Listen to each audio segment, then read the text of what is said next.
कृष्णाय कृष्णभक्ताय तद्भक्ताय नमो नमः। वाञ्छाकल्पतरुभ्यश्च कृपा सिन्धुभ्येव च पतितानां पावनेभ्यो वैष्णवेभ्यो नमो नमः।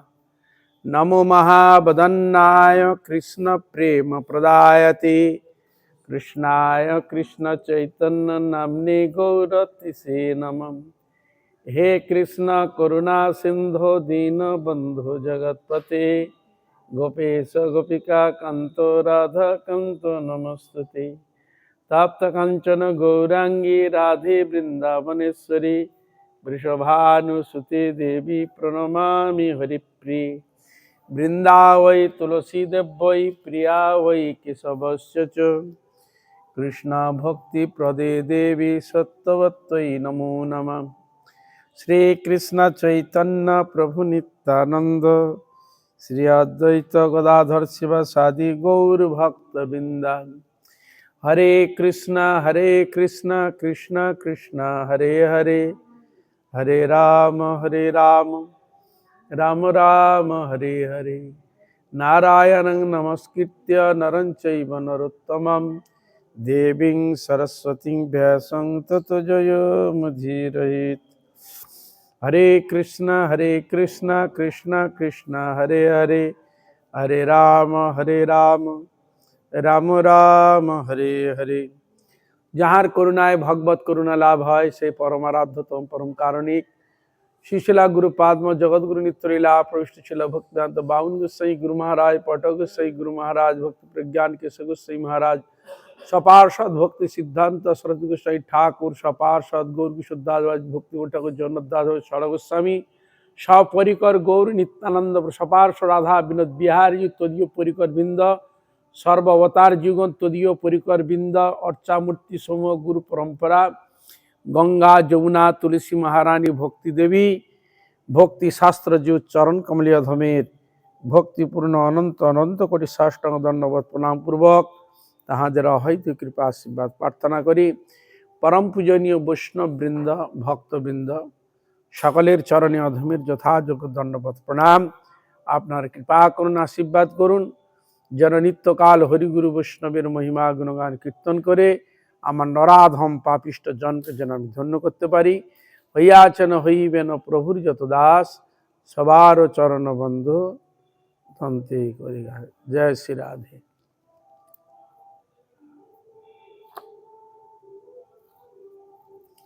আমরা হরিনাম চিন্তামণি গ্রন্থ থেকে শ্রবণ করছি।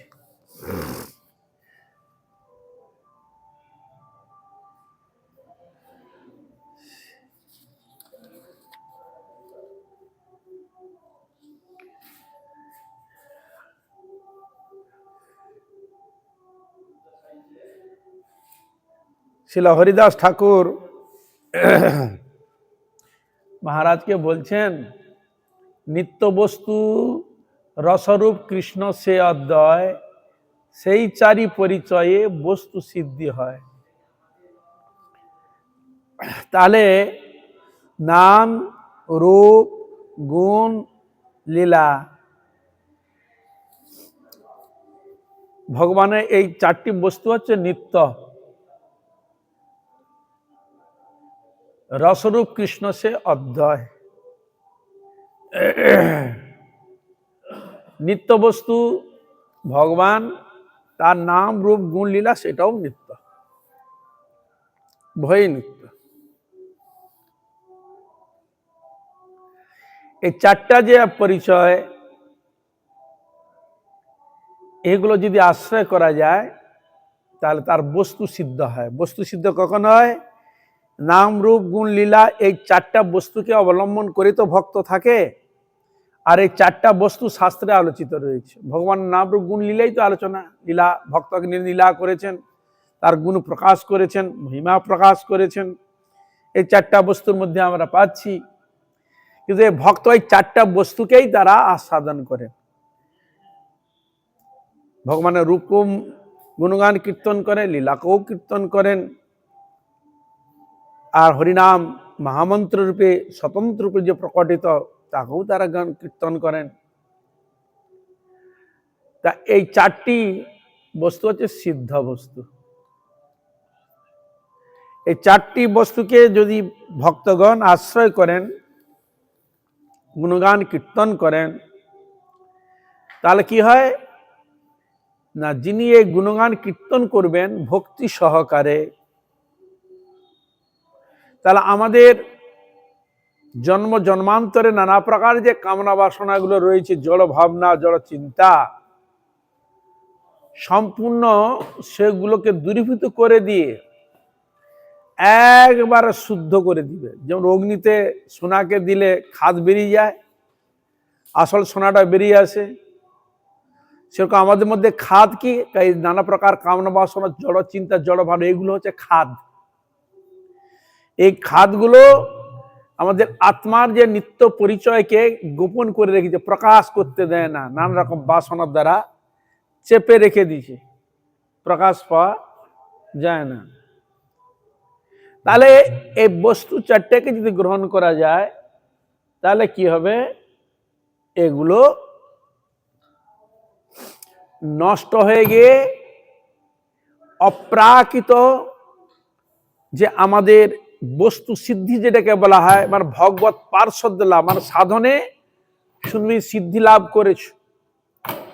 এ কি করছে এখন, এখনটা ছেড়ে দে না, ওটা নিয়ে এখন ই করছে, পরে হবে। এই এই চারটা বস্তুকে আশ্রয় করলে তখন তার হৃদয়ের মধ্যে ভক্তি প্রেম যখন প্রকটিত হয়ে গেল, তখন ওইগুলো সব দূরে পালাবে, ওগুলো তখন সব নষ্ট হয়ে যায়, তখন তার সাধনে সিদ্ধি লাভ হয়। তার সাধনের সিদ্ধি লাভ কোন পর্যায়ে উপলব্ধি করা যায়, যখন দেখছেন এই জগতের জড়বস্তুতে কোনো আসক্তি নেই, কোনো আসক্তি নেই, পাওয়ার জন্য কোনো বাসনাই নাই, সমাপ্ত করে দিয়েছে, একমাত্র গোবিন্দকে সার করে বসেছে। তাই গোবিন্দের নাম, রূপ, গুণ, লীলা, এই চারটি বস্তুকে আশ্রয় করে ভগবানের চরণে মনোনিবেশ করে যখন যেহেতু তখন অন্তিমে ভগবান তাকে এক অপ্রাকৃত পার্শ্বদ্য তাকে প্রদান করেন, যেটাকে বলে বস্তু সিদ্ধি। এটা কখন, সাধনের মনুষ্য জীবন যখন সে সমাপ্তি অবস্থায় এসে যায়, সাধনা যখন সিদ্ধি লাভ করে, তখন ভগবান তখন তার নিজের পার্শ্ব দেহ করে স্বধামে তখন তাকে নিয়ে চলে যায়। এই যে স্বরূপ সিদ্ধি বলা হয় বা বস্তু সিদ্ধি বলা হয়। আমি যে কৃষ্ণ দাস, তখন সব সম্পূর্ণরূপে তার রূপের ছটা সে অনুভব করতে পারবে কৃষ্ণের কৃপাতে।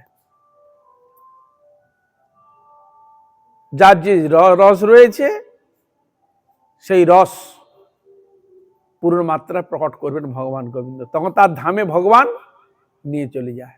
যে ভগবান যদ্দত্ত্বা নিমর্তন্তে তোর ধামং প্রমাণম, যেখানে আসতে হয় না, এই পর্যায়ে যখন চলে আসে, তখন ভগবান তাকে ওই ধামে নিয়ে চলে যায়।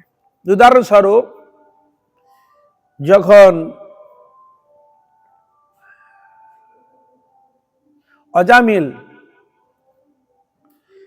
অজামিল মৃত্যু শয্যায় যখন শায়িত ছিলেন,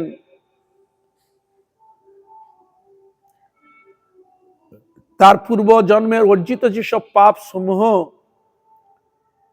তাকে ওই ঘানি টানিয়েছিল, পূর্বজন্মে সে জিনিসটা না হলে সে কোনোদিন পড়তে পারে না। মানুষ যে জগতে যত যা কিছু সুবিধা বলুন, অসুবিধা বলুন, ভালো বা মন্দ যাই বলুন, পূর্ব জন্মের ক্রিয়ার উপর তাকে ফল ভোগ করতে হয়। খারাপ হলে খারাপ ভোগ করতেই হবে, যে অনেক সময় ভালো যায় না, কেন যায় না, এই কারণে। আবার অনেকে খুব ভালো যায়, সে ভালোই পেয়েছে, এরকম জীবনে আসে।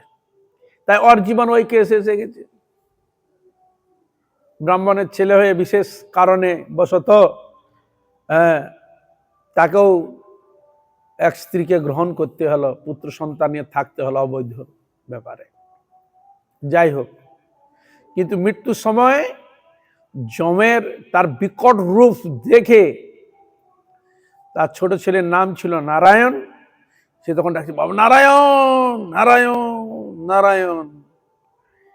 কিন্তু ভগবান বলে দিয়েছে, মৃত্যুর সময় যে যে চিন্তা করে দেহ ছাড়বে, যখন তাকে সেই দেহ প্রাপ্ত হয়, সেরকম ভাবনা হৃদয়ে আসে।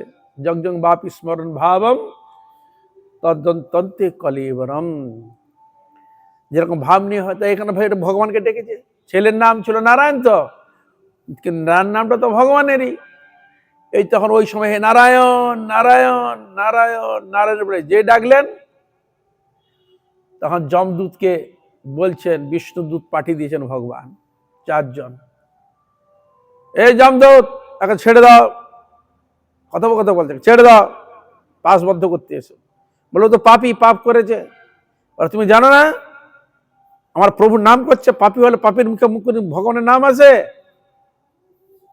হ্যাঁ, আমার প্রভু তো ডেকেছে, প্রভুর নাম করে ছেড়ে দাও ওকে, নাহলে তোমাকে 4 হাতে, প্রত্যেকের হাতে গদা ফদা এটা ওটা রয়েছে অস্ত্র। তখন ওরা ছেড়ে দিয়ে চলে গেছে। কিন্তু ওরা জানতো আমার যম মহারাজ যেটা পাঠায় নির্দেশ করে সেটাই ঠিক। কিন্তু যখন দেখলো এদিন তো কোনোদিন দেখিনি, এরা কারা, নাহলে আজকে আমাদের মৃত্যু হয়ে যেত। ওরা যে এসেছিল যমের কাছে বলছে, তখন যম মহারাজ বলছে, দেখো উনার আদেশেই আমি এই পদে বসেছি, ওরা আমার প্রভুর লোক, যা। তা নিষেধ করলেন। দেখো যাদের গলায় তুলসীর মালা দেখবে, কপালে তিলক দেখবে, ভগবানের নাম গুণগান কীর্তন করছেন, এদের কাছে খবরদার যাবে না, নিষেধ করে দিলে। ওরা আমার কার কাছে যাব? তখন বলি, এই যে যাদের মুখে নাম, ভগবানের প্রতি ভক্তি শ্রদ্ধা অনুরাগ এই চিহ্নগুলো আছে, তাদের কাছে তুমি যাবে না, নিষেধ করে দিল। যাই হোক, ওটা বুঝলো। তা এদিকে এই যে এদের সঙ্গে কথোপকথন যে ব্যাপারটা অজামিল শুনছে, দেখছে। তখন বলে, আমি তো ভগবানকে ঠিকভাবেই তো ডাকিনি, ছেলেকে ডেকেছি, আর এখানে এদের মধ্যে দিলে এরা কারা? বিষ্ণু ধরে আমাকে বাঁচালো, হরিনা নারায়ণ বলে ডেকেছিলাম বলে, তাহলে ভগবান কত কৃপালু। যা, যমদূত তো চলে গেল, এনার অদৃশ্য হয়ে গেল। তখন বললে, আরে নারায়ণ শুধু নাম করে ডেকে যদি আমরা এই বিপদ থেকে উদ্ধার পেলাম, তার ভগবানকে সত্যি সত্যি যদি ডাকতাম তাহলে কি না। তখন তিনি আর সংসারে গেলেন না, সুস্থ হয়ে চলে গেলেন একবার হরিদ্বার। হরিদ্বারে গিয়ে সেখানে তপস্যা করলেন, ভগবানের গুণগান কীর্তন করলেন, আরাধনা করলেন ভগবানের। অন্তিম সময়ে সেই 4 জন যে এসেছিল, সেই 4 জন বিষ্ণুদূত এসেছিল, তাকে রথে করে স্বধামে নিয়ে গেলেন, ভগবানের ধামে নিয়ে গেলেন। বুঝা গেল? একেই বলা হয় বস্তু সিদ্ধি। সাধনে সিদ্ধি লাভ করলেন, পার্শ্বদেহ প্রদান করলেন, স্বধামে নিয়ে চলে গেলেন। বুঝা গেল? সাধন সিদ্ধ হয়ে গেল। এই যে বলেন বস্তু সিদ্ধি বা স্বরূপ সিদ্ধি, তখন তার ওইখানেই পেয়ে গেলেন। নিত্য সেবক রূপে ভগবানের কাছে নিত্য বিরাজমান, সবাই নিযুক্ত হয়ে গেলে। যেটি ভক্তগণ চায় যে এখানে যেন ভগবানের নিত্য গুণগান কীর্তন, ভগবানের সেবা করছি, যেন আমার গোবিন্দের কাছে যেন ঠিক এরকম সেবা যেন লাভ করতে পারি, নিত্য সেবায় যেন নিযুক্ত হতে পারি। ওই দেহতে রোগ শোক জরা ব্যাধি নাই, নিত্য নতুন সেবার পরিপাটি হৃদয়ে উদ্ভাবন হয়, নিত্য আনন্দ এখানেই রয়েছে। বুঝা গেল? হরে কৃষ্ণ। তা এই জন্য এখানে বললেন নিত্য বস্তু রসরূপ কৃষ্ণ সে অদ্বয়, সেই 4ই পরিচয়ে বস্তু সিদ্ধ হয়। এই 4টা পরিচয়, নাম রূপ গুণ লীলা। তাহলে ভক্ত ভগবানের নাম করেন, রূপ বর্ণন করেন, গুণ বর্ণন করেন, লীলা আদি বর্ণন করেন। তাহলে ভক্ত এই 4টা জিনিসই শাস্ত্রে বর্ণন রয়েছে, নাম রূপ গুণ লীলা। তাহলে এত জোর দিলেন কেন? বলছে ওই নামের মধ্যে ভগবান সব লিখে রেখে দিয়েছে। যেমন একটা সন্দেশ যখন বানায়, তার মধ্যে ক্ষীর দেওয়া আছে, হ্যাঁ, দুধ দেওয়া রয়েছে, নারকেল রয়েছে, এলাচি রয়েছে, হ্যাঁ, তারপরে গোলমরিচ ইত্যাদি মানে স্বাদিষ্ট বস্তু, মুখরোচক বস্তু, হ্যাঁ অত্যন্ত স্বাদিষ্ট বস্তু বানিয়েছে। সেটা বানিয়েছে যে সেটা আপনি খেলে উপলব্ধি করতে পারবেন, কিন্তু বাঁচতে আপনি পারবেন না। কিন্তু ওদের যে গুণ, যে ক্রিয়া ওই দ্রব্যের মধ্যে রয়েছে, গুণগুলো রয়েছে। তা ওই বস্তু যে গ্রহণ করবে খেতে সুস্বাদু লাগবে, তার ক্রিয়া দ্রব্যের যে গুণগুলো তার হৃদয়ে প্রকাশ করবে না। হরে কৃষ্ণ। সেরকম নামের মধ্যে ভগবান তার সব কৃপা শক্তি, নাম রূপ গুণ লীলা যা কিছু সব ওই নামের মধ্যে দিয়ে দিয়েছে। এবার এর উপলব্ধি আসছে কিসের উপর? ওই নামের মধ্যে যে বস্তুগুলো আছে, যে যে রসের ভক্ত সেই সেই রস অনুভব করবে, কারণ সব রসতে দেওয়া আছে। অনন্ত রসের বিভূষিত ভগবান গোবিন্দ। সেরকম ওই নামের মধ্যে যা যে রস, সে রস অনুযায়ী, ভাবনা অনুযায়ী ওই নামকে যখন আশ্রয় করবে, যখন তার হৃদয় যখন শুদ্ধ হয়, তখন ওই নামের ক্রিয়াটা উপলব্ধি করতে পারে সে রস অনুযায়ী। কেউ ভগবানকে শান্ত, দাস্য, সূক্ষ্ম, বাৎসল্য, মধুর, অন্যান্য যে যে রস যা যে ভালো লাগে সেইভাবে তাকে সেইভাবে চাকিয়ে দিবে। এই জন্য ভগবান যে যথাবাং প্রপদ্যন্তে স্তাং ততৈব ভজাম্যহম মম বর্তমান্তে মনুষ্য পার্থ সর্বস্ব। আমাকে যে যেভাবেই ডাকবে আমি তার যে যে রসের, যেভাবে মানে যে রসের, শান্ত রসে, সে শান্ত রসের রসকে অনুভব করবেন নামের দ্বারা। এই শান্ত রসের যেই সেটা অনুভব করবে। যিনি দাস্য রসে, ভগবানের দাস্য রূপে, ভগবানের সে রূপ গুণ লীলাগুলো সব হৃদয়ে প্রকটিত হবে। সূক্ষ্ম রসের ভগবানের সঙ্গে যে লীলার প্রদর্শিত রয়েছে সেগুলো অনুভব করবে। বাৎসল্য রসে মা যশোদা ভগবান কৃষ্ণকে যে বা কোলে বসিয়ে যেরকম তাকে করেছিলেন, সেবাদি করেছিলেন, সেগুলো সে উপলব্ধি করবে। বাৎসল্য রসে লীলাগুলোকে উপলব্ধি করবে, আনন্দ উপলব্ধি করবে। আবার মধুর রসে মধ্যে সব রসগুলো বিরাজমান, আর সব রস ওই নামের মধ্যে ঢুকানো রয়েছে, হরে কৃষ্ণ, সে তখন আস্বাদন করবে। এই জন্য যে যেরকম রসের ব্যক্তি সেই সব রস দিতে সমর্থ হয় এই নাম। কিন্তু আধারটা হতে হবে, রয়েছে ওতে সব। কেউ 5 আনা দিয়েছে, কেউ 2 আনা দিয়েছে মন, কেউ 16 আনা দিয়েছে, সবাই এক হবে কি না। তারতম্য, তার ভক্তি শ্রদ্ধা অনুরাগের উপর নামের প্রতি শ্রদ্ধা বিশ্বাস ভক্তি প্রকটিত হয়। এই জন্য এই হরিনাম কথা বলতে গিয়ে মহাপ্রভু এই জন্য বলেছেন, হরে কৃষ্ণ কৃষ্ণ কৃষ্ণ হরে হরে, হরে রাম রাম রাম হরে হরে। প্রভু বলে কহিলাম এই মহামন্ত্র, ইহা গিয়া জপ সবে করিয়া নির্বন্ধ, ইহা হইতে সর্বসিদ্ধি। ইহা হইতে মানে কি হইতে? নাম হইতে। ইহা হইতে সর্বসিদ্ধি হইবে সবার, সর্বক্ষণ বলইতে বিধি নাহিয়া। বুঝা গেল? হরে কৃষ্ণ। তা হরিদাস ঠাকুর কি সাধন করে ভগবানকে পেয়েছিলেন? হরে কৃষ্ণ, নাম সাধন করে ভগবানকে পেয়েছিলেন।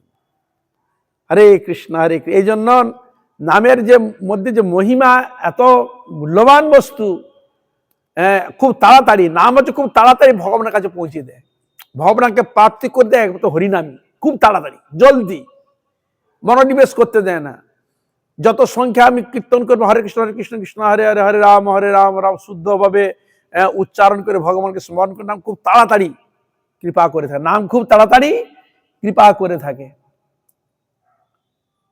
এই তাড়াতাড়ি নাম কৃপা করে বলে এই জন্য নাম কোনো বস্তুকে প্রতীক্ষা রাখে না, যে দীক্ষা নিলে নাম করবো না হলে করবো না, এমন কোনো কথা নয়। প্রতীক্ষা রাখে না। তা এই জন্য হরিনামকে আশ্রয় করে খুব তাড়াতাড়ি তাদের মনের মধ্যে যে সব দুষ্ট বৃত্তিগুলো থাকে, বাসনাগুলোকে নষ্ট করে তাড়াতাড়ি হচ্ছে হরিনাম। এই জন্য প্রথমেই হরিনামেই আশ্রয় করা। হরে কৃষ্ণ কৃষ্ণ কৃষ্ণ হরে হরে, হরে রাম রাম রাম হরে হরে। তাই হরিদাস ঠাকুর হচ্ছে নামাচার্য। রূপে ঘোষণা করলেন স্বয়ং চৈতন্য মহাপ্রভু। তা এই জন্য শাস্ত্র বললেন কৃষ্ণ মন্ত্র হইতে হবে সংসার মোচন, আর কৃষ্ণ নাম হইতে পাবে শ্রীকৃষ্ণ চরণ।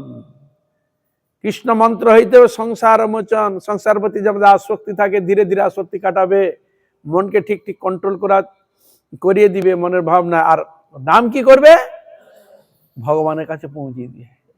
এই যে বলছে কৃষ্ণ মন্ত্র হইতে হবে সংসার মোচন, আর কৃষ্ণ নাম হইতে পাবে শ্রীকৃষ্ণ চরণ। মানে নাম ছাড়া কোনোটা বাকি রাখছে না। এই যে মহাপ্রভু প্রভু কয় বৈষ্ণব সেবা, আর কি করবে? নাম সংকীর্তন। নাম সংকীর্তন করতে তুমি যত যাই করো না করো বাবু, দুনিয়া যত আমি যাই করো না কেন, নামকে আম করতেই হবে, নাম বিনা হবে না, নামকে আশ্রয় করতেই হবে। এই যেখানে বলছে প্রভু কয় বৈষ্ণব সেবা, বৈষ্ণব সেবা করবে আর হরিনাম সংকীর্তন করবে। আরো বলেছিলেন তিনি নিরন্তর নাম করো তুলসী সেবন, অচিরাত পাবে তবে। অচিরাত মানে খুব তাড়াতাড়ি। নিরন্তর নাম করো আর তুলসী সেবা করো,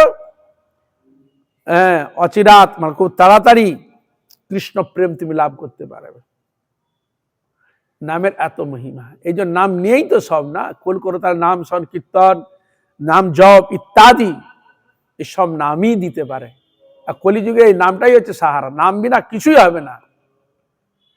নাম বিনা কলিকালে নাহি আর ধর্ম, সর্বমন্ত্র সার নাম এই শাস্ত্র মর্ম। শাস্ত্র মর্ম বলছে কলিকালে নাম বিনা নাহি আর ধর্ম। আর ধর্মকে পালন করা যাবে না, রক্ষা করা যাবে না নামকে ছাড়া। আর সর্বশাস্ত্র সার নাম, সর্বশাস্ত্রের সার হচ্ছে এই হরিনাম।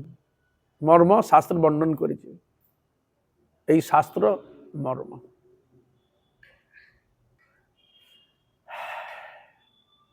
সন্ধিনী শক্তিতে তার চারি পরিচয়, নিত্য সিদ্ধ রূপে খ্যাত সর্বদা চিন্ময়।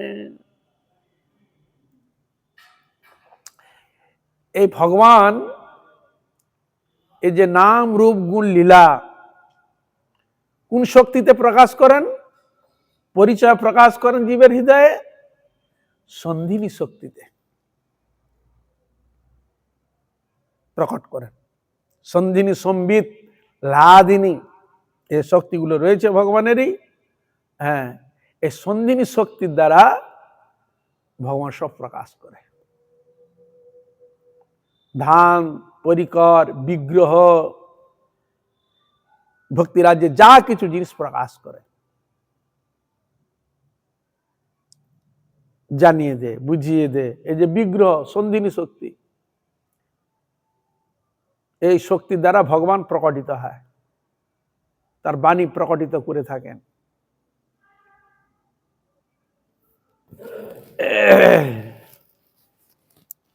এই চারি পরিচয় সিদ্ধ করে। আর নিত্য সিদ্ধ রূপে খ্যাত সর্বদা চিন্ময়, নিত্য শুদ্ধ রূপে খ্যাতি লাভ করেছে। কৃষ্ণ আকর্ষয়ে সর্ব বিশ্বগত জন, সেই নিত্য ধর্মগত কৃষ্ণ নাম ধান। কৃষ্ণ শব্দের অর্থ বলে, কৃষ্ণ শব্দ অর্থ কি? কৃষ্ণ আকর্ষণে, ভূ সত্তাবাচক, তা আকর্ষণ করছে। কাকে আকর্ষণ করছে? বিশ্বগত জন, সর্ববিশ্বকে আকর্ষণ করছে, শুধু মনুষ্যকে নহে। মানে জগতে যারা জন্মগ্রহণ করে, যারা এসেছে, পশু পক্ষী কীট পতঙ্গ, সকলকে আকর্ষণ করছেন। শুধু ভাববেন যে মনুষ্য আকর্ষণ, তা নয়। ভগবান তার রূপের ছোটায় বৃন্দাবন যেতে ভগবানকে রূপ দেখেই সব কোকিল কুহু করে লাভ করত, কোকিল ভুমরা, যেসব প্রাণীগুলো, ময়ূর ময়ূরী, সব ভগবানের কাছে চলে আসতো অনায়াস, আকর্ষণ শক্তিতে চলে আসতো, রূপ দেখে মোহিত হয়ে যেত। তা ভগবান এই নাম রূপে কি করছেন? আকর্ষহে।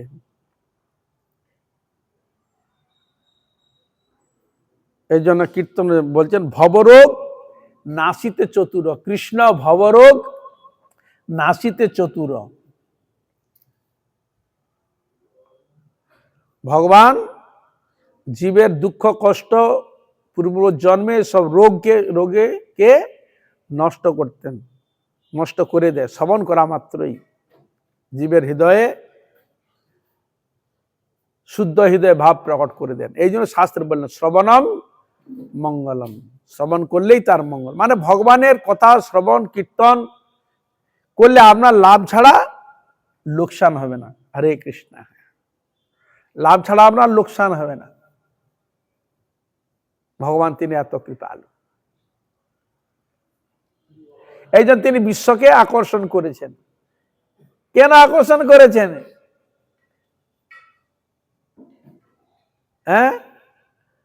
তার চরণে স্থান দিবেন বলে, প্রেমানন্দ প্রদান করবেন বলে এই যে জীবকে আকর্ষণ করছে। যে ওরে জীব, এখানে যে সব জিনিস পেয়েছো ওখানে অত আনন্দ বস্তু নয় রে, যেটা আনন্দ ভেবেছ। আমার চরণে এসো, আমার শরণে এসো, আমার কাছে এসো, দেখবে নিত্য আনন্দ পাবে। যেখানে রোগ শোক জরা ব্যাধি নাই, যেখানে হিংসা বিদ্বেষ ঈর্ষা নাই, যেখানে এই জড়জগত বস্তুর কোনো স্পর্শগন্ধই নাই, সেখানে শুধু আনন্দ আনন্দ আনন্দ আর আনন্দ। এই জন্য শাস্ত্র বর্ণন দিচ্ছেন ধ্রুবানন্দম, সত্যানন্দম, নিত্যানন্দম, প্রেমানন্দম, সর্বানন্দম ইত্যাদি নামে পরিচিত করেছে। রসানন্দম, আনন্দের কথা বর্ণন করছে। তাই সেই নিত্য ধর্মগত কৃষ্ণ নাম ধন। তাহলে ভগবান আকর্ষণ করছেন কিসের দ্বারা? এ কৃষ্ণ নাম। একে বলে ধন স্বরূপ, প্রেম সম্পদ বলে জানবে। কৃষ্ণ নামকে গ্রহণ করবে কিরকম ভাব নিয়ে? আমাদের কাছে যদি সোনা থাকে, বা সোনার থেকে আরো বহুমূল্য হীরা জহরত মণিমাণিক আরো বহু মূল্যবান থাকে, মানে জগতের যত প্রকার মূল্যবান জিনিস রয়েছে তার থেকে অধিক মূল্য জানবে, মূল্যবান জিনিস জানবে কাকে? স্বয়ং ভগবানকে। ভগবানের সমান এ জগতে কোনো মূল্য বস্তু নাই। ভগবানের নামের সমান এ জগতে কোনো বস্তু নেই। কারণ নাম নামে একই বস্তু, কোনো বস্তু নাই। তাই শাস্ত্র বর্ণন দিচ্ছে শতভার সুবর্ণ গো কোটি কন্যা দান, তথাপি না হয় কৃষ্ণ নামেরও সমান। শত শতবার সুবর্ণ কোটি কন্যা দান, গোদান করুন, আর হিমালয়ের মতো সোনা আপনি দান করুন, গোটা বিশ্বে যা সম্পদ আছে, হরে কৃষ্ণ, এক পাল্লায় তুলে দেন, আর এক পাল্লায় আমার গোবিন্দের নামকে তুলে দেন, গোবিন্দকে তুলে দেন, হরে কৃষ্ণ, সমান হবে না। তাই একবার তুলাব্রত করেছিল রুক্মিণী দেবী। এই ব্রতটা করতে গেলে সাধু সন্তকে তো লাগে, তাদের কৃপা আশীর্বাদ। নারদ এসে গেছে নামের মহিমাকে প্রকট করবার জন্য, লীলাকে প্রকাশ করার জন্য। সব কিছু হলো, নারদ তার কিছু সেবা শুশ্রূষা আদি করতে চান। নারদ বলল আমি এখন নেবো না, তোমাদের এখন এ হোক, ব্রত সমাপ্ত হোক, তখন আমি চাই নেবো, সেটা তুমি আমাকে দিবে। এই হাজির হয়েছে, ব্রত সমাপ্ত হয়ে গেছে, সুন্দরভাবে এইগুলো হয়েছে। এসে বলে কি ব্যাপার, তাহলে আমার কৃষ্ণকে দাও, আমি কৃষ্ণকে নিয়েছিল, তোমরা দিবে বলেছিল। হ্যাঁ, তার কৃষ্ণ দিতে, তাহলে আমরা কি নিয়ে থাকবো? যে কৃষ্ণকে পাওয়ার জন্য আমরা ব্রত করছি, মানে গোবিন্দকে যেন সবসময় আমাদের কাছে পাই, কাছেই যেন আমার হৃদয়ের যেন সবসময় থাকে, তা ব্রত করার উদ্দেশ্যটা কি? গোবিন্দকে সবসময় ডাকার জন্য তো হৃদয়ে। আর তুমি সেই বলে সে গোবিন্দকে নিয়ে চলে যাবে না? তোমরা যে বলেছিলে দিবে, এখন ফেসে গেছে। তুমি নিচে গেলে কি করে হবে? মানে না না না না না না না, তুমি এর বাদ দিয়ে আর অন্য কিছু চাও দেবো। যে জন্য কৃষ্ণ ভজে সে বড় চতুর। ঠিক তো দিবে তো? হ্যাঁ, তা কৃষ্ণ সমানের জিনিস আমাকে দিতে হবে। কি বুঝলেন? ফাঁসে দিছে। কৃষ্ণের সমান জিনিস আমাকে দিতে হবে। তা কৃষ্ণ সমান দিতে হলে চাল আলু ডাল তো নিবে না। সে কি নিবে? সোনা দানা। সে জানে মূল্য বস্তু। তাহলে কৃষ্ণ যদি মূল্যবান হয়, তাহলে ওকে মূল্যবান বস্তু দিতে চেয়েছিল তো কৃষ্ণকে, আমরা যেতে দিই নাই। তার মূল্য জিনিস বলতে কি আছে? আমাদের সোনা দানা গয়না ইত্যাদি।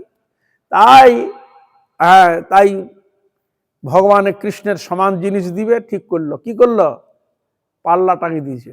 যেমন আগে বাজারে, এখন তো পাল্লা উঠে গেছে, ওনার দেখা যায় না।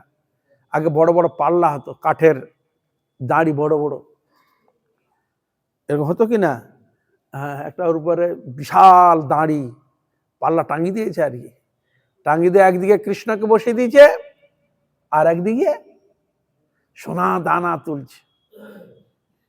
যখন ভর্তি হয়ে গেছে, দেখা গেল কৃষ্ণ সেই যা বসে আছে, সে আর উঠছে না। তো বলে এই, আর তাহলে কৃষ্ণের মহিষী কত ছিল? 16,108 মহিষী। তাহলে কত সোনা দানা আছে চিন্তা করুন। আবার সব যেখানে যা ছিল সব সোনা দানা, দাড়ি ভর্তি হয়ে গেছে, উদলে উপর দিয়ে পর্যন্ত চলে গেছে, সে আর উঠছে না। তাহলে কৃষ্ণের সমান যখন হচ্ছে না, তাহলে কি দিবে? ফাপরে পড়ে গেছেন। হ্যাঁ, ফাপরে পড়েছেন খুব। কি করা যায়? খুব কাঁদছে। নারদ, তুমি কি করছো? আমার কৃপা করো। কি করলে কি হবে? বল, কৃপা করো। কি বলে তো সমান দিবে বলছো, দাও। তোমরা কি আমি কি করে বলবো? তার মানে তোমাদের বড় ঠিক মতো হয়নি মনে হয়। মজা করছে, আনন্দ দিচ্ছেন তো। আমার ঠিক মতো হয়নি, তাহলে কেন হয়নি? সবার কেন হয়নি? নিয়ে আসো, কি দিবে দাও তোমরা। কেঁদে আকুল, হে কৃষ্ণ চলো কৃষ্ণ, তুমি কৃপা করো, দয়া করো। একবার চোখের অশ্রু ভিজিয়ে দিলেন গোবিন্দের চরণে। একবার আগে নারদ ভিজিল, নারদ কৃপা করো। তখন তাকে উপায় বলা হলো, শোনো, একটা তুলসী পাতাতে ভগবানের নাম লিখে ওই সব নামাও, সোনা দানা সব নামিয়ে দাও। নামিয়ে দিয়ে একটু তুলসী পত্রের মধ্যে ভগবানের নাম লিখে যেই চাপে দিলেন, সমান হয়ে গেল। কেন? এই যে বলি, যেই নাম সেই কৃষ্ণ। তা নাম নামি একই যদি হয়, তার সমান হবে নাকি? ভার হবে, ই হবে নাকি? কি মিলা? হরে কৃষ্ণ নাম নামে অভিন্ন, একই বস্তু। তাহলে নাম আর নামি দুটা দু দিয়ে ঠিক সমান হয়ে গেল। তাহলে এখানে নামের মহিমা প্রকট করলেন। ভগবানের সঙ্গে এই জগতে কোনো বস্তু সমান হতে পারে না। তো পারে না বলে তো আর তো অনেক কিছু চাল আলু ডাল তো চাপিয়ে দিতে পারতো, তাও হতো, তাও হবে না, দিয়েও পারবে না। তাহলে কিসে সম্ভব? নামে। তাহলে তত্ত্ব জানলে তবে তো ভগবান কিসে সন্তুষ্ট হয় সেটা তো আমাদের জানতে হবে, তবে তো ভগবান সন্তুষ্ট হবেন। কিন্তু আমরা গোবিন্দকে যেটা দিতে চাই তার উল্টো হবে কি করে? আমাদের ধারণা উল্টো, প্রাপ্তির ক্ষেত্র উল্টো, সবটাই উল্টো হবে কি করে? এইভাবে ব্রত সমাপ্ত করেছিলেন, আর মিলন করে দিলেন ভগবানের সঙ্গে, পুনরায় করে দিলেন। তাহলে এখানে কি দেখা যায়? যে ভগবান শ্রী গোবিন্দ এই নামের দ্বারা বিশ্বজগতে আকর্ষণ করছেন। আর কৃষ্ণ হচ্ছে প্রেম সম্পদ, এর থেকে আর বড় সম্পদ জগতে নাই। যেদিন আমরা কৃষ্ণ সম্পদ শ্রেষ্ঠ বলে জানবো, তবে তারা মূল্যায়ন দিতে শিখবো। কিন্তু আমরা সে মূল্যায়ন এখন দিতে শিখিনি, কারণ কৃষ্ণ প্রতি অত অনুরাগ নেই। আরো যদি উদাহরণ দেওয়া যায় যুক্তি স্বরূপ, আপনি রাস্তায় যাচ্ছেন, যেতে যেতে একটা ঝকঝক ঝকঝক করছে, খুব সুন্দর, রোদের এই লেগে চিকমিক ঝিকমিক করছে। আপনি এটা হাতে তুললেন, লাগলে কি কাঁচের মতো, এটা কাঁচ পাঁচ হবে, দেখতে সুন্দর, যাই হোক নিয়ে এসে আপনি রাখলেন কোথায়, যে ডাইনিং টেবিলে যে আপনি খান সে টেবিলের কাছে একটা পাত্রের মধ্যে এটা রেখে দিয়েছেন, আর যখন খেতে বসে ওইটার দিকে চোখ পড়ছে, খেয়ে যাচ্ছেন। আপনি আপনার খাবার খাচ্ছেন, ওইটার দিকে চোখ পড়ছে। এখন হঠাৎ একদিন আপনার বন্ধুর সঙ্গে দেখা হয়েছে, সে বন্ধু অনেক কিছু জানে, বাট পাথর সম্বন্ধে, এই সম্বন্ধে, জ্যোতিষী অনেক কিছু সে জানে। তার বন্ধুকে আপনি বলে, অনেকদিন পর দেখালো, চা বাড়িতে একটু চা খেয়ে আসবি, চল একটু চা খাবি, অনেকদিন দেখা হলো, আমার বাড়ি নিয়ে এলেন। নিয়ে এসে আপনিও চা খেতে বললেন, ও বসলো, একই টেবিলে বসালো, আর ওই মাঝখানে ওই যেটা কুড়িয়ে পেয়েছেন ওইটা ওখানে আছে। ও চা খেতে খেতে হঠাৎ ওর দিকে চোখ পড়ে গেছে। ও তখন চা খেতে খেতে এক হাত দিয়ে দেখছে, পরীক্ষা তখন, এই এটা কোথায় পেয়েছিস? বলে, কেন? ওই রাস্তায় এসেছিলাম, ঝকমক ঝকমক করছিল, কিছু একটা হবে ভেবে ওকে রেখে দিছি, দেখতে ভালো লাগছে। বা তুই এটা আমাকে দিবি? বলে, কেন? বা তুমি এটা নিয়েছো না, এই একটা বহুমূল্য জিনিসের দাম অনেক আছে, আমাকে দিবি? কি বললাম, হরে কৃষ্ণা, আমাকে দে। তখন আরে আমি তো এটা রেখেছিলাম, সাধারণ জিনিসের দাম আছে, আর কত দাম ও আর বলছে না। হরে কৃষ্ণা, কত দাম বলছে না।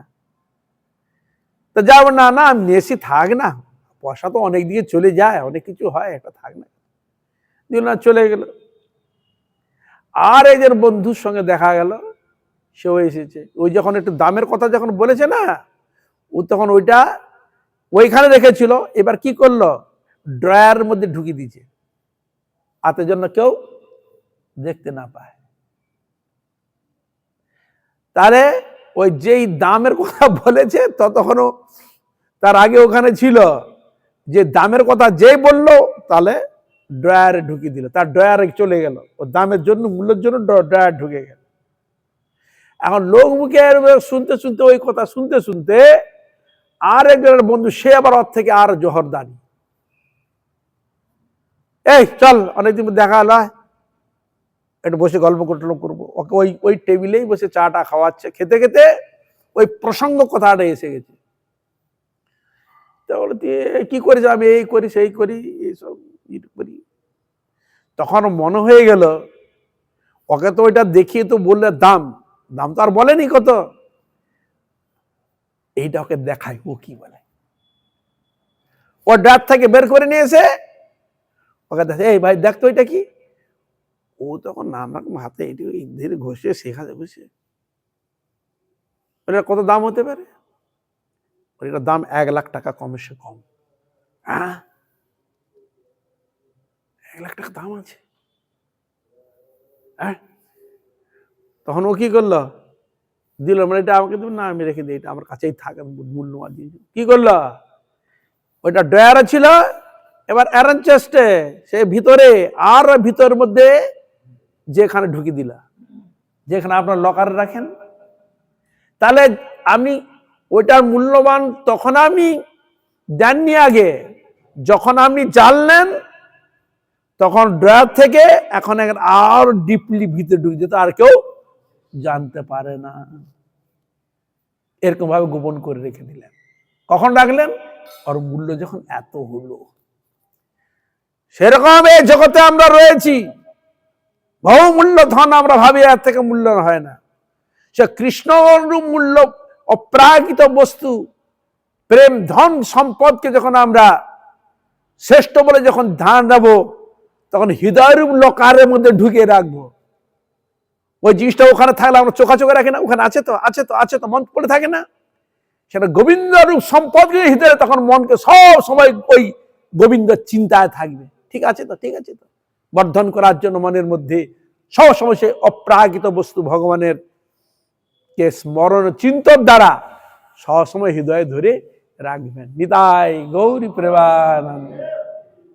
হ্যাঁ, তাহলে ভগবান যে গোবিন্দ এত বড় যে মূল্য সম্পদ আমরা জানি না, যারা পরমহংসগণ বলে এই জগতে জড়বতে কিছুই নয়, এই জিনিস কোনো সম্পর্কই রাখি না, তারা ওই বস্তুকে ধরে নিয়েই তারা বসে আছে, খাওয়া দাওয়া কোনো চিন্তা নেই, কোনো দিকে চিন্তা নাই, কোনো পরোয়া করে নাই জগতের কোনো বস্তুকে প্রতি, ওই সম্পদকে সে ধরে বসে আছে।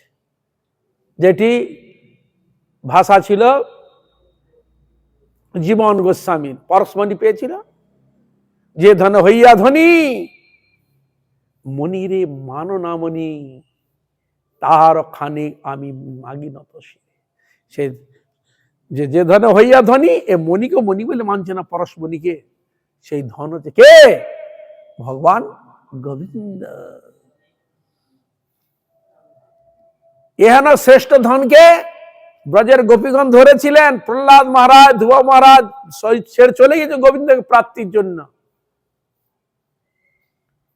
ওই সম্পদকে পাওয়ার জন্য এই জড়জগতে সব কিছু ছেড়ে দিয়ে ওই বস্তুকে প্রাপ্তির জন্য চলে গিয়েছিলেন। তা নাহলে বুড়ো বয়সে আগে ছেলে পুলে ভাত দিয়ে বনে মজা করতে যেত নাকি তারা? বুড়ো বয়সে কষ্ট বেশি না চ্যাংলা বয়সে কষ্ট বেশি? বুড়ো বয়সে ছেলের উপরে ভাত দিয়ে 50 বছর হয়ে গেলে ছেলের উপরে সংসারে ভাত দিয়ে চলে যাচ্ছে বনে জঙ্গলে, কিসের জন্য? একান্ত ভাবে গোবিন্দকে ডাকবে, সেখানে যা পাবে তাই সেটি গ্রহণ করে ঐকান্তিক ভাবে ভগবান গোবিন্দকে ডাকবে, ভজন করবে। যে দুঃখ কষ্ট শারীরিক মানসিক হবে, ওই দুঃখ তার গোবিন্দকে বেশি ডাকা যাবে, সেই জন্য ওই সময়টা রাখা হয়েছে। বুড়ো বয়সে কি হয়? হাঁটু ব্যথা, কোমর ব্যথা, মাথা ব্যথা, যন্ত্রণা থাকবে কিনা? ও যত যন্ত্রণা হবে ও তত ভগবানকে ডাকবে, হে গোবিন্দ হরিদিন তো গেল সন্ধ্যা হলো পার করা, তখন আর ডাকবে হে গোবিন্দ কৃপা করো, হে গোবিন্দ কৃপা করো। এখন যত এ পাশে দুঃখ হবে তত দুঃখে তার গোবিন্দকে তত ডাকবে। এই জন্য দেখবেন একটা গাড়ি আছে, লিল্যান্ড কোম্পানি গাড়ি আছে না, দেখেছেন তো? বাস, ট্রাক, ও গাড়ি যত গরম হবে ইঞ্জিন, ও তত ছুটবে। হরে কৃষ্ণ। আগে একটা লাইট ছিল মার্কারি লাইট, আপনারা জানেন তো? ও যত গরম হবে ও তত আর ডিপলি লাইট দিবে, দেখেছেন তো নাকি? মার্কারি লাইট এসব গাড়িগুলো আছে না, ও যত গরম হবে তত ছুটবে। হরে কৃষ্ণ। এই জন্য ভক্তের মধ্যে এরকম যত বাইরে থেকে যত দুঃখ কষ্ট আসবে, কাকে ডাকবে? গোবিন্দ, হে গোবিন্দ আত্মজীবন হারে। এই জন্য হাতি স্নান করতে গিয়েছিল সরোবরের মধ্যে, আর ওর মধ্যে একটা কুমির ছিল, তার পুরো পরিবারকে নিয়ে স্নান করছিল, আর জল যত ঘোলা করছে ওই কুমির তত তার চোখে লাগছে, তো উঠে গিয়ে কুমিরের পায়ে ধরে টানতে আরম্ভ করেছে। যত যন্ত্রণা হচ্ছে, ছটপট করছে, তত ভগবানকে সে ডাকছে, হরে কৃষ্ণ।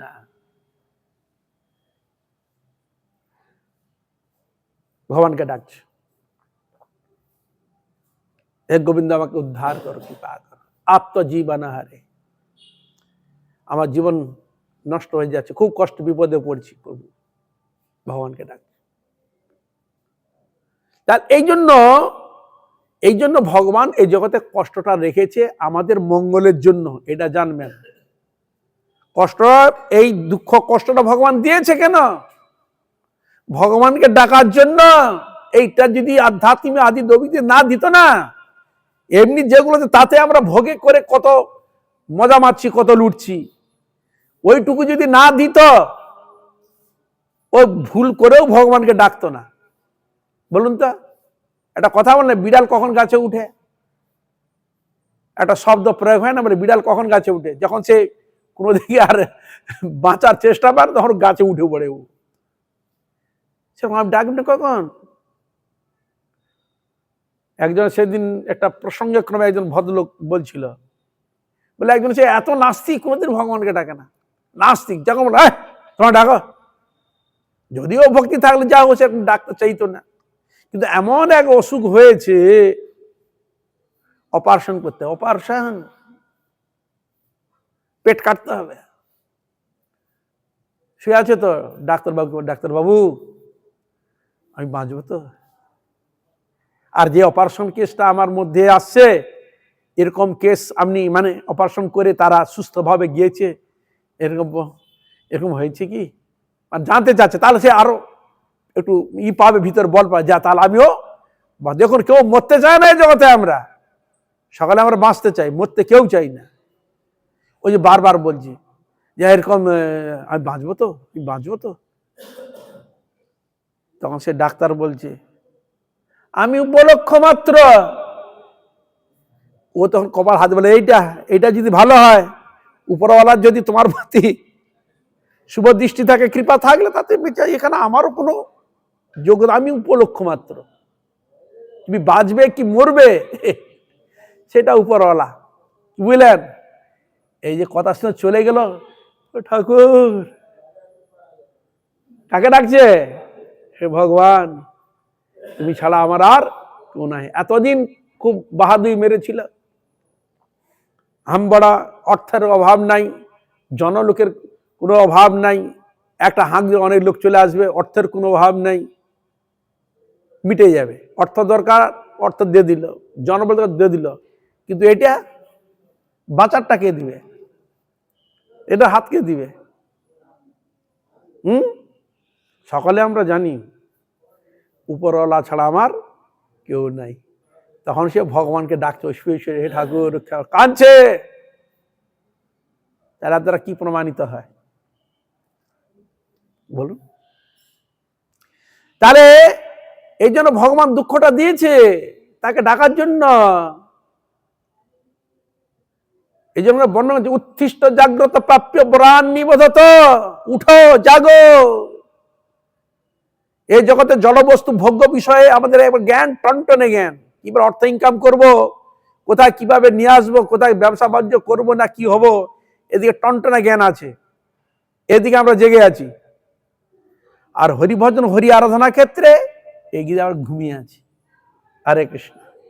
ভগবত ভজনের দিকে আমরা ঘুমিয়ে আছি এ বিষয়ে, আর জড়বস্তু সংগ্রহের দিকে এ বিষয়ে আমরা জেগে আছি। হ্যাঁ, বলে মাতাল হলে কি হবে? হ্যাঁ, তো ঠিক আছে। তা এই জন্য সবসময় জানবেন ভগবান যা করে মঙ্গলের জন্য। তা দুঃখটা মঙ্গল হবে কি নেই বলে, এই জন্য তুমি ডাকবে না তো। এই জন্য স্বয়ং ভগবান এই আধ্যাত্মিক আদি দৈবিক আদি ভৌতিক, আমরা লোভ রয়েছে কিন্তু হয়ে গেছে কি সুগার। ভালো ভালো মিষ্টি যখন দোকানের সামনে থাকবে, সবাই যখন খায়, তখন আমার মনটা যাবে কি না? এত স্বাদিষ্ট জিনিস আছে, ভালো একটা দুটা খেয়ে নি, কিন্তু আবার বলছে খেলে যে আবার সুগার হয়ে যায়, আর তো বিপদে পড়বো। লোভটা তো আছে। হরে কৃষ্ণা। তাহলে আমরা খাওয়ার ইচ্ছা থাকলেও ও রোগ স্মরণ করে দিচ্ছ, যাবে না, খবরদার, তুমি ঝামেলায় পড়ে যাবে। তাহলে আপনাকে পিছিয়ে নিয়ে এলো। তাহলে খাবার ইচ্ছা থাকলেও খেতে পারছেন না, আপনাকে পিছিয়ে নিয়ে চলে এলো। হরে কৃষ্ণ। সেরকম ভগবান গোবিন্দ তিনি দেখলেন এদের মুখে কিভাবে আমার নামটা উচ্চারণ করানো যায়। টাকা পয়সার কোনো অভাব নাই, অর্থ সম্পদের কোনো অভাব নেই, সব সময় রয়েছে সবকিছু, আর্থিক দিয়ে কোনো অবস্থা খারাপ না, ভালো সব। কিন্তু ভালো থাকলে তারা ডাকবে না। এই জন্য ভগবান দুঃখটা দিলেন। কিসের জন্য? আমাদের ভালোর জন্য। এমনি ভগবান দুঃখটা দেননি। অনেক জিনিস সৃষ্টি করেছে, এগুলো কি করে আমাদের ক্ষতি করে দিয়েছে। কেন? ওই ভগবানকে ডাকার জন্য ভগবান ওই জিনিসগুলোকে রেখেছে। কোন শিশুর শারীরিক দিক দিয়ে বিস্ফোট মানে ফোড়া হয়েছে, এমন যন্ত্রণা করছে, হরে কৃষ্ণ, ডাক্তার বলেছে অপারেশন না করলে হবে না। জোর করে ধরে যখন এটা কাটলো, ছটপট ছটপট করে নানা রকম মুখে গালিগালা করতে আরম্ভ করেছে। জোর করে ধরে যখন ওটা করা হলো, ওইসব যন্ত্রণা হয়েছে, ছটপট করছিল। যখন সে তুলো দিয়ে ওষুধ দিয়ে যে সুন্দর করে যখন করে দিল, কিছুদিন পর ভালো হয়ে গেল, সুস্থ হয়ে গেল। কি রে, গালিগালা তখন করছিলি না? হ্যাঁ, ছটপট গালিগাল করছিলি না, অনেক কিছু বলছিলি। তাহলে এইটা যদি ওই অপারেশনটা ডাক্তারবাবু যদি না করতো, তুই ভালো হতিস কি না আর কষ্ট পেতিস? তাহলে ডাক্তারবাবু যেটা করেছিল তোমার ভালোর জন্য করেছিল না খারাপের জন্য করেছিল? তখন মাথায় এলো ভালোর জন্য করেছিল। এই যে ভগবান গীতা ভাগবত সাধুগুরু বৈষ্ণব সবকিছু যে দিয়েছে, এটা আমরা আমাদের জন্য ভালোর জন্য যে দিয়েছে, দুঃখ কষ্ট যে দিয়েছে আমাদের ভালোর জন্য দিয়েছে, এই অনুভবটা যদি আমার না থাকে, এই ভাবনা যদি আমার না থাকে, তাহলে আমাদের মঙ্গল কি করে? মঙ্গল কি করে বলুন? তিনি হচ্ছে যথার্থ পিতা, তাকে আমরা ভুলে আছি।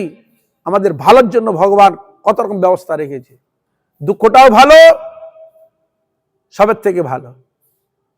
আর দুঃখ না পেলে ভগবানকে ডাকা যায় না, তারও উদাহরণ পাওয়া গেছে বহু বহু জিনিস ক্ষেত্রে। এই জন্য আমরা ডাকি না।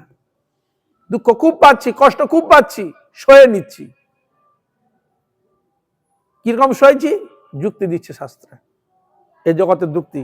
আপনারা হাপু খেলা দেখেছেন? হাপু খেলা গ্রামের দিকে আদিবাসীরা আসতো, হাতে একটা লাঠি থাকতো আর একটা মুখে হাত দিয়ে প্যাঁ প্যাঁ করে আওয়াজ করতো। দেখেছেন আপনারা? এই খেলাগুলো আপনারা দেখেননি কোনোদিন। এই আদিবাসীরা আসতো, হাতে একটা বড় মোটা লাঠি থাকতো আর মুখে প্যাঁ প্যাঁ করে আওয়াজ করতো, এরকম চটাস করে পিঠে মেরে দিত। পিঠে মারতো, ঠাস করে, খুব চটাস করে লাগতো। যারা সাধারণ ওর খেলা দেখাতো, কোটে পয়সা নিত আর কি, খেলা দেখাতো। অনেক লোক হাজির, বাবারি এই পিঠে মেরে তো খুব লাগছে, তো খুব কষ্ট হচ্ছে, আবার চটাস করে মারতো। দেখা যায় তোমাদের কাছে হাপু খেলা দেখালাম আমি মার খেয়ে, তোমরা কি ভাবছো খুব যন্ত্রণা হচ্ছে না, খুব কষ্ট হচ্ছে তো? কিন্তু ওর সেটা কষ্ট হয়নি। বলে কেন? ওই মার খেয়ে খেয়ে খেয়ে সহ্য হয়ে গেছে। হরে কৃষ্ণ। এই দেখো যারা সেনাবাহিনীর দেখবে খুব কষ্ট, অনেক কিছু হাতেই ভেঙে দিবে, অনেক কিছু হয় কিনা ব্যথা, ওর মধ্যে আবার ব্যথা মারবে, গরম বালি পর্যন্ত তুলে নিতে পারার ক্ষমতা রাখে। অনেক কিছু জিনিস তাকে ট্রেনিং দিতে হয়, সহ্য করতে হবে।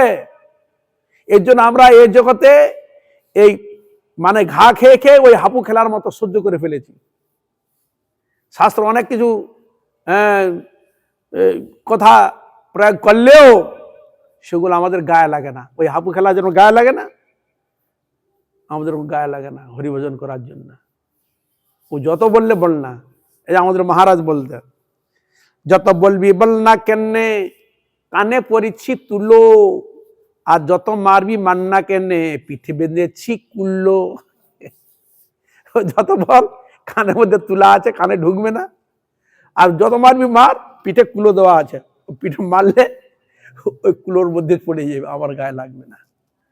এজন্য ভগবান যে এত কৃপালু, এত দয়ালু, কিন্তু সেটা আমরা একদম বুঝার চেষ্টা করি না, জানার চেষ্টা করি না। ভগবান কি দিতে চাচ্ছে, এগুলো রেখেছে কেন, কিসের জন্য রেখেছে, কিন্তু সেগুলো আমরা রিসার্চ করি না, যার মধ্যে আমার জন্ম জন্মান্তরের মঙ্গল রয়ে গেছে।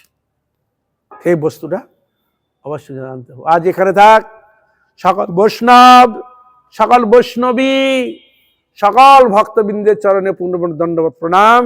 আপনার কৃপা করুন, আশীর্বাদ করুন, যেন এইভাবে হরিগুরু বৈষ্ণবের মহিমা গুণগান কীর্তন করে যেন আমার পাপিষ্ঠ জন্মকে আমি ধন্য করতে পারি। তাই এই জন্য আপনার সকলে নামকে আশ্রয় করবেন।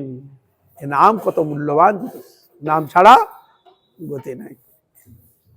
হরে কৃষ্ণ কৃষ্ণ কৃষ্ণ হরে হরে, হরে রাম রাম রাম হরে হরে, হরে Krishna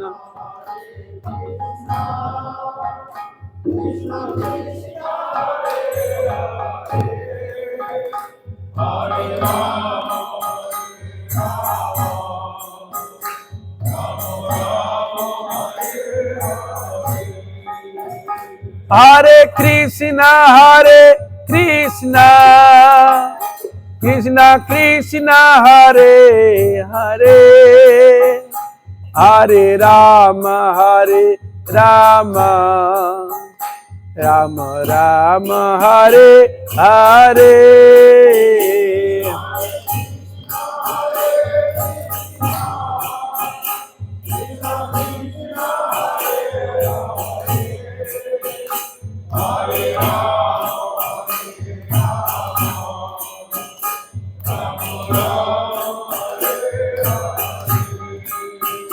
Hare Krishna,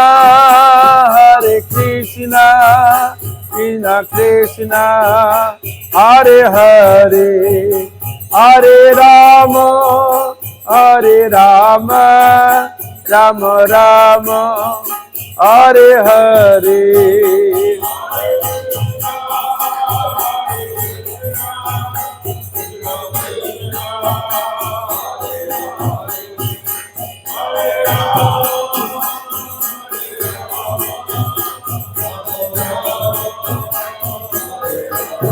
Jai Gaur Hari Bol, Hari Bol, Hari Bol, Hari Bol.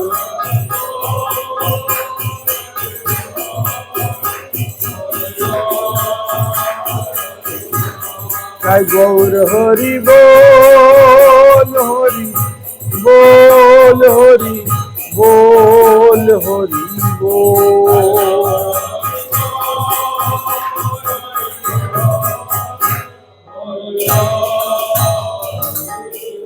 Jai Gaur Premanandi, Jai Shri Shri Guru Gauranga Giridhari Govinda Gopinath Madan Shri Shri Radha Vinod Bihari Ji ki jai. Jagat Nitya Leela Prabhupada Bhaktivedanta Bhavan Gosai Guru Maharaj, Jagat Nitya Pathak Gosai Guru Maharaj ki jai.